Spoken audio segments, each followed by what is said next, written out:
好，来看看今天小狼是给大家伙讲解一个《西游释厄传》的群魔乱舞摊分的一个记录啊，说是摊分啊，名义上是摊分，由于群魔乱舞的打分方式不一样啊，它这个就是打分了啊，其实没什么大不了的。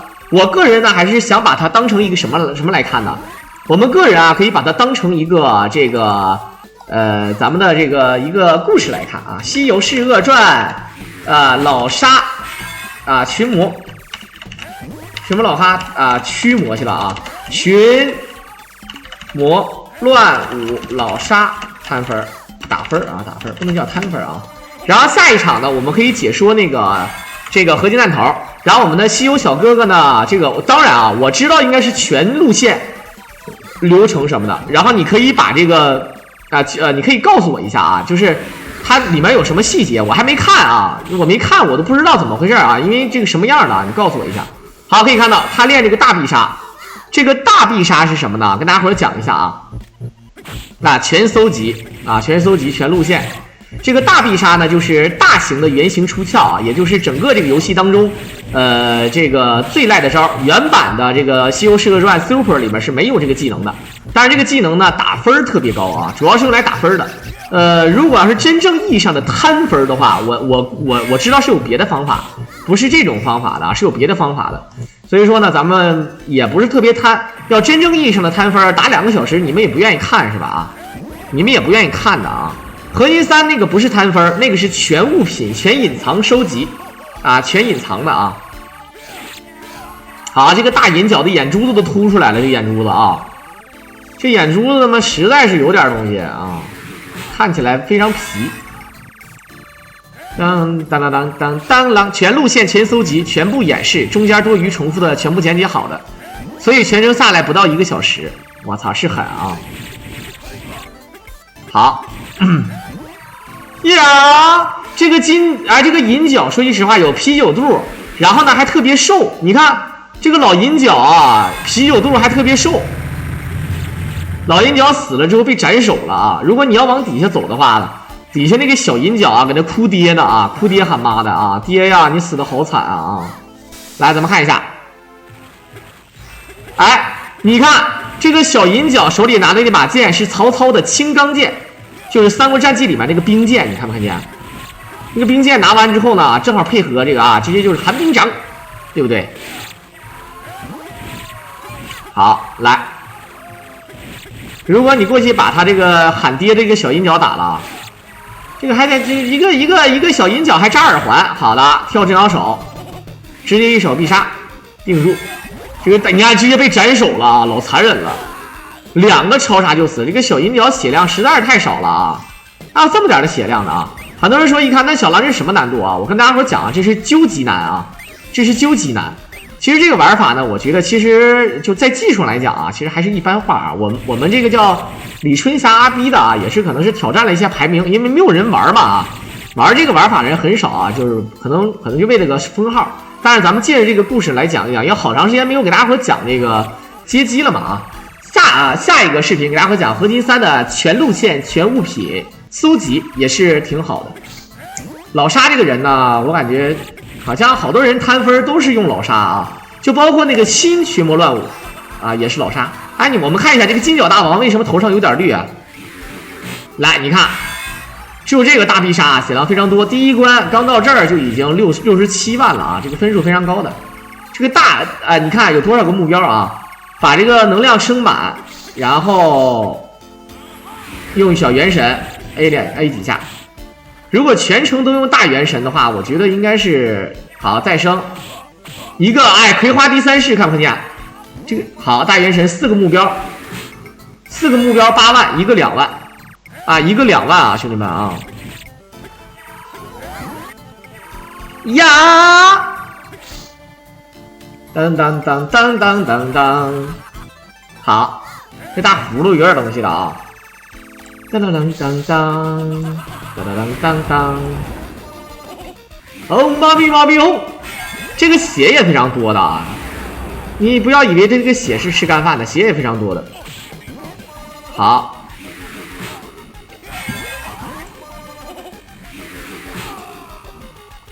直接啊，我这太凶狠了啊，确实是比较凶狠。啊，我这个百度哎没下载完呢，怎么还？不对呀，我应该下载完了，怎么还有一点啊？这个我心态崩了啊！啊！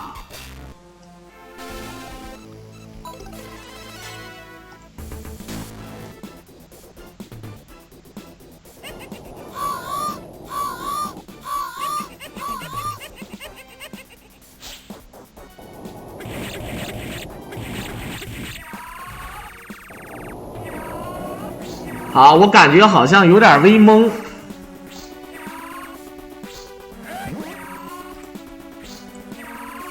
我不知道能不能解压出来的啊。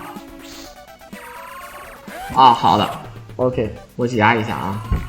我操妈，14个 G 啊，兄弟们，14个 G 的啊，这个他妈太大了啊，这个高清的啊，全高清录制的啊，解压出来就好了 ，OK， 不用管它啊。超我给你跳了波。要不你啥也不是是啥呀？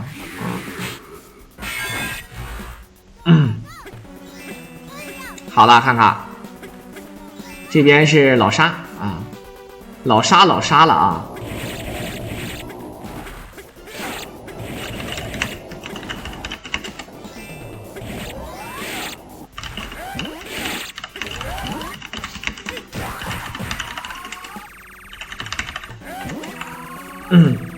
好，定住。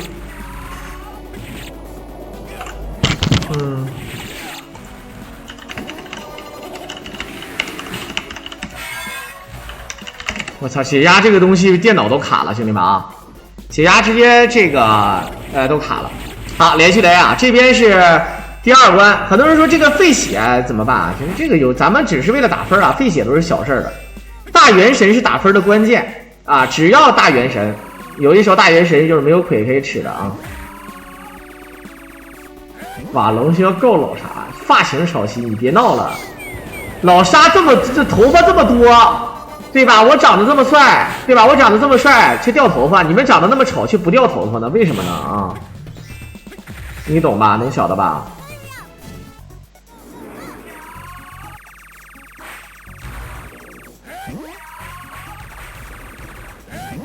好，来，在这个地方一直在长气儿啊。其实要贪的话呢，怎么地都能贪，你懂吧啊？但是你不贪的话呢，就是这个意思。你不贪的话呢，就是会很快。这个游戏如果要是正常的话，是30多分钟就可以通关啊，速通啊，30多分钟。好，确实老沙胡子长得有点高。老沙是魔顶受戒是吧？啊，这个，那你这个发型这个东西，天然的和不天然的它不一样啊，对不对啊？好，这里面一共有多少个目标？一共3个目标了啊，一直在这里涨，应该是没有了，冰拳打完了啊。我记得我们小的时候喜欢啊，还有，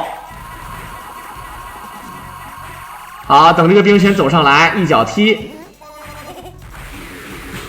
2斩，走了啊！底下这个小兵卡不上来了啊！这个小兵啊，非常的嘚儿，100多万了还没有奖命，奖命的方式不一样啊！你看，为什么这个火球里面有包子呢？就他这个设计的人，我感觉他不是脑残就是脑残，他为什么要对吧？你这个火球里面为什么有包子啊？真的是服了啊！好，来看看，小的时候喜欢打这个棍儿，这个棍儿有点东西的啊。呀！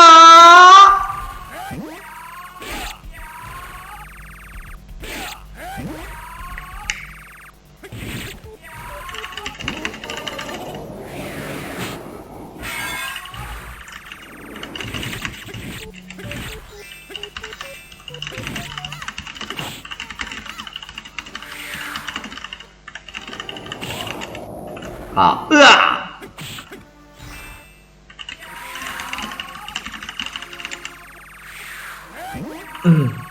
好，在场啊。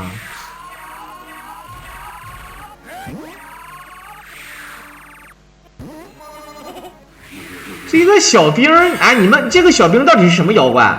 你看，就这个兵到底是什么城的妖怪？有点像云彩呢，你看，有点像海绵宝宝，你看是不是啊？邪恶版的海绵宝宝啊。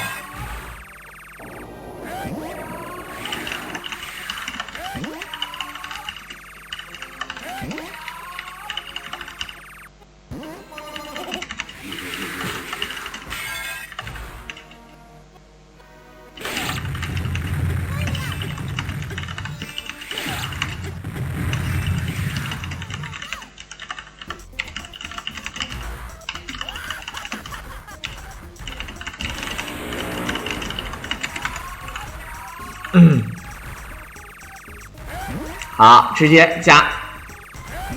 这个火是什么啊？这个火是用火精灵，我能了解，但那个云是啥，我是真不知道了。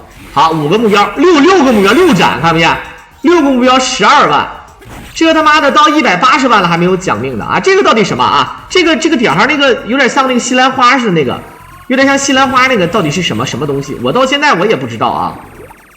好，这个解压现在我靠，每秒钟解压36 MB， 而现在还剩余1分多钟，1分30多秒才能解压完的，我操，真的是狠。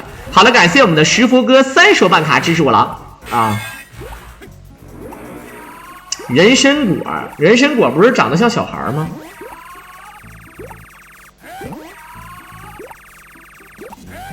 和尚能喝酒吗？当然能喝了，我们喝的是素酒啊。这里面就是冷冻素酒的啊，这个酒啊，还分为荤酒和素酒啊。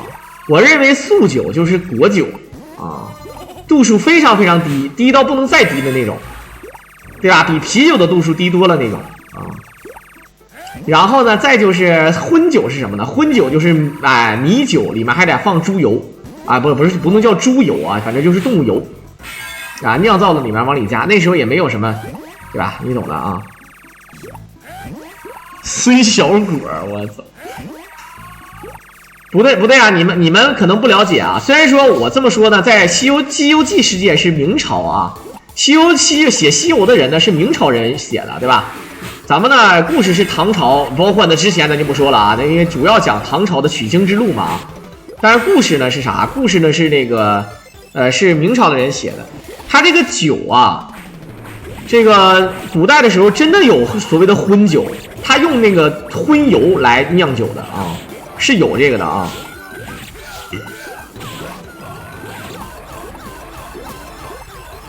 好，来看看这个小孩他妈的长得，说句实在话啊，牛魔王的儿子长得像个真的是一个小孩啊，就是一个人。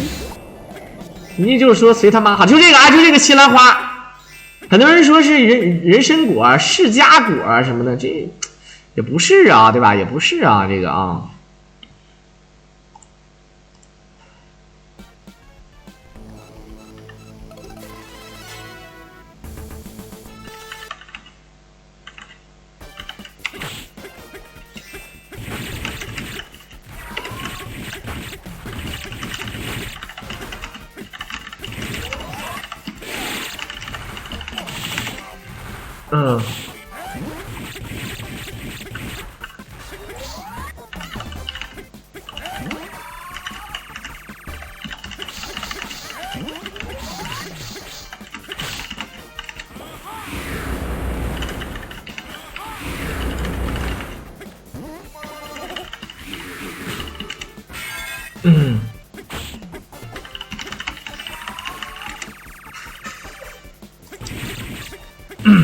好，来我们看看现在啊，来到了这关啊，《群魔乱舞》里面跟这个《西游释传》原版有点像，它像在哪儿呢？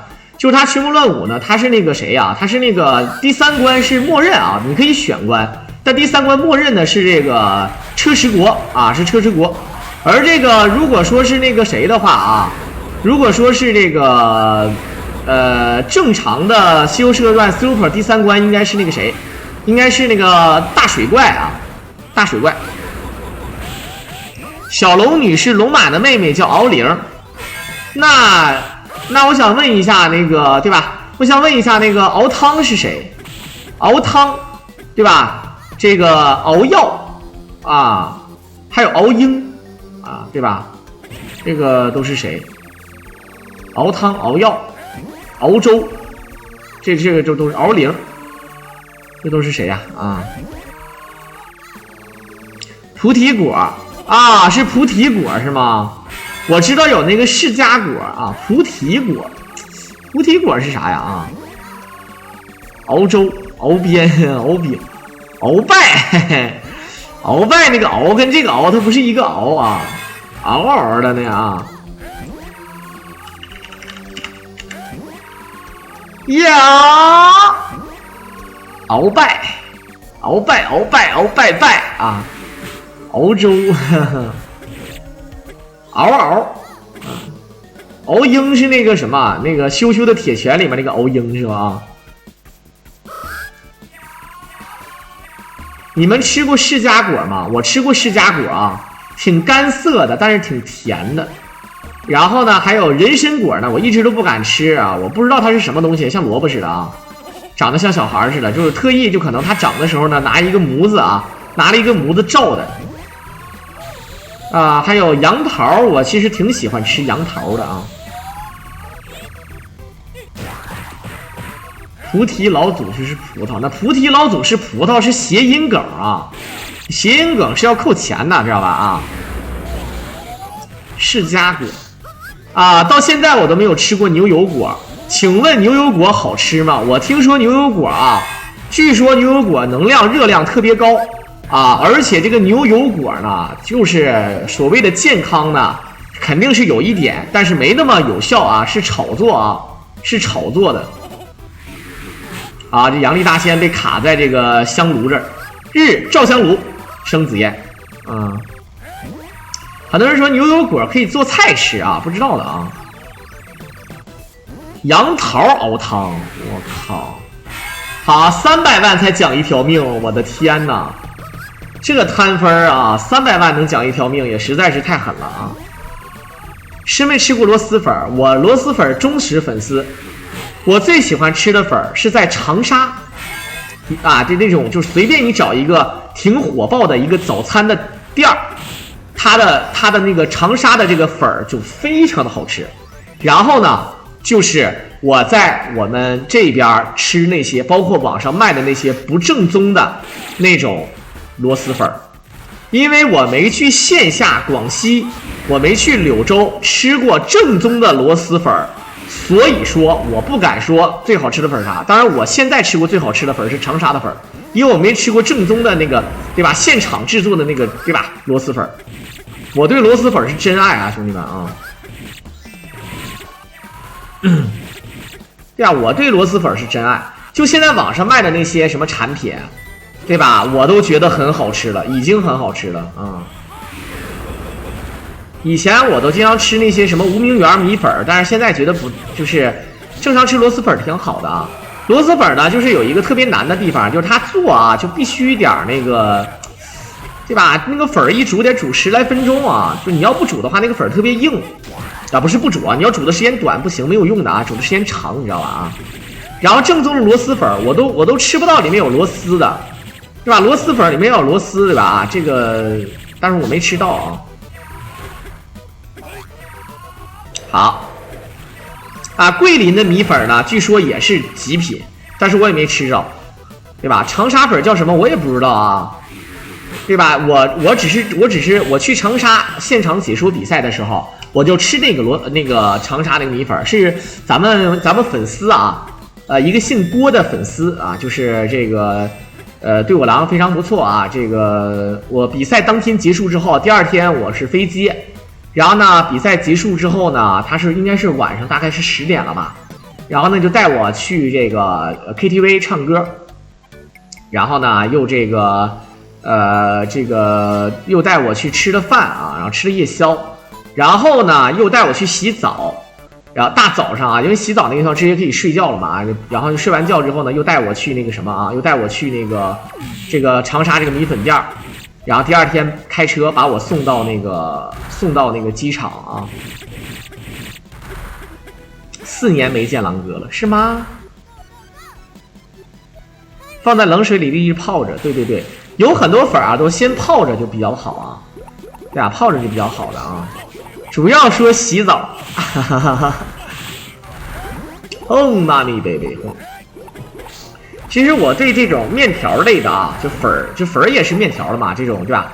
我是真的是真爱的啊，面条是真爱，我经常去吃面条的。我们这边有那个叫那个牛肉抻面啊，就是这个小碗8块，大碗9块，我就去吃一个小碗，然后来一个15块钱的那个拌牛肉啊，非常的好吃啊，非常爽的啊。好，呀，榴莲没吃过是吗？榴莲我对榴莲也是真爱，但是榴莲热量特别高啊，而且榴莲吃多了会上火。但是我教大家伙一个方法，你只要榴莲跟山竹一起吃啊就行了啊。榴莲配山竹，水果之王，水果皇后啊，一王一后配合在一起，非常屌的啊。牛肉板面不就是那个安徽牛肉板面吗？啊，安徽太和啊，安徽太和啊，太和人家牛肉板面啊，确实是有点东西了啊。对，我朋友圈发那个就是。好，海胆王，哎，最近这个海胆非常火啊，最近发生在这个黑龙江省三亚市啊。黑龙江省三亚市有这么一个这个店家，这个卖海鲜，然后好像大家伙有知道这么个事儿啊，说海胆那个汁儿多肉少，然后海胆蒸蛋，然后6个什么200块钱什么的啊。哎，怎么说呢啊，这玩意儿，嗨，说这个意思啊。这个海胆是三亚的吗？很显然不是啊。三亚如果用的是这个海胆，我估计咱们得卖个3万5万的啊。这海胆赶上人大了，对不对？不啊，好的，你看这个游戏有难度，小兵 A 了2下就费了这么多血的啊。我跟你说，安徽板面最主要、最灵魂的就是辣椒。什么牛肉啊，什么汤，这都是小事，就是辣椒才是灵魂啊。安徽板面就是辣椒啊。像我那个时候还特别喜欢吃那个什么，就是大伙儿都知道那个叫那个兰州拉面啊。兰州拉面为什么喜欢吃呢？物美价廉。我当时在上海工作的时候，小碗6块，大碗7块啊，我吃兰州拉面。后来我才知道啊，兰州拉面并不是兰州人开的啊，好像是青海啊，这个很多人开的。然后呢，这个兰州拉面呢，正常的兰州正宗的面叫兰州牛肉面，不叫兰州拉面啊，叫兰州牛肉面。然后有幸吃到过兰州拉面的这个叫什么来着？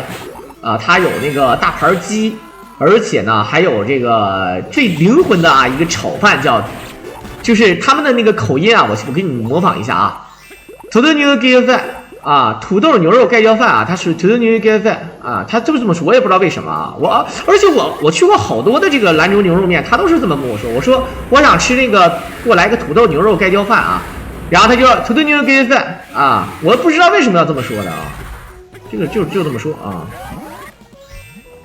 然后这个兰州牛肉面啊，我就比较喜欢吃，清淡一点啊。还有这个最狠的就是肉夹馍，其实兰州拉面里面那个肉夹馍也非常好吃啊。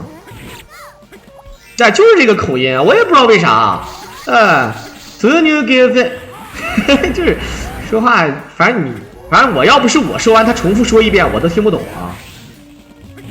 好，来看看一会儿大水怪啊！